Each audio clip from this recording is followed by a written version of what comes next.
Samantala, ilang mga guro na nagsilbing Board of Election Inspector noong nakaraang halalan hindi pa umano nakakatanggap ng honorarium. Ang detalye mula kay Munir General ng PTV Central Mindanao Live by Sky. Munir, magandang hapon. Magandang hapon, Kirby. Assalamualaikum. Nagdireklamo na ang mga guro sa pampublikong paaralan sa lalawigan ng Maguindanao na nagsilbi bilang Board of Election Inspectors noong nakaraang halalan sa pagkantala ng kanilang mga honorarium.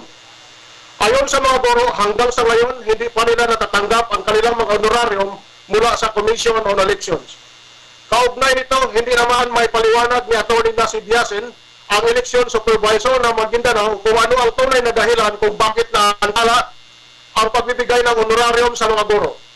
Ang tanging paliwanag ni Yasin ay nilalakad pa nila sa Comelec Central Office sa Manila ang naturang benepisyo ng mga guro.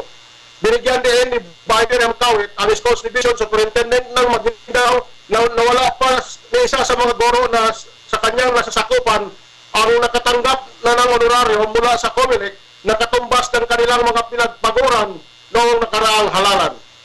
Ayon kay Kawit, ang 4,000 piso na ipinangako sa kanila hindi sapat na kabayaran para tumbasan ang kapiliguan na sinusuong ng mga guro sa araw ng halalan. Matatandaan, isang head teacher ng Toka Elementary School ng bayan ng Sultan Kudarat sa unang distrito ng Maguindanao ang pinagbabaril ng mga hindi mga salarin at naging sani ng kanyang agarang pagkamatay.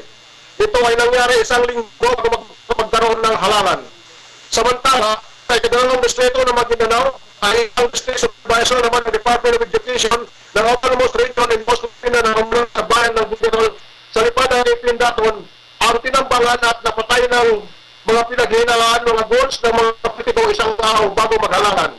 Ang dalawang magkasunod na pangyayari na kumitil sa buhay ng mga punong guro ay maring ikinondina ni Atty. Jamal Culayan, ang DepEd ERMM Regional Secretary. Doon naman sa bayan ng Rajabuayan, isang guro ang kasilukuyang nagpapagaling at gumagastos ng kanyang sariling pera para sa pagpapadamot ng kanyang mga.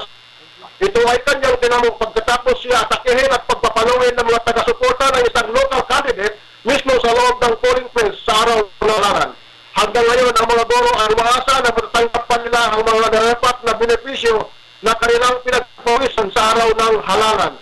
Ito ay sa kabila ng kapiliguhan na kanilang dinaranas tuwing pagsapit ng halalan, dagdag pa ng Schools Division Superintendent ng Maguindanao.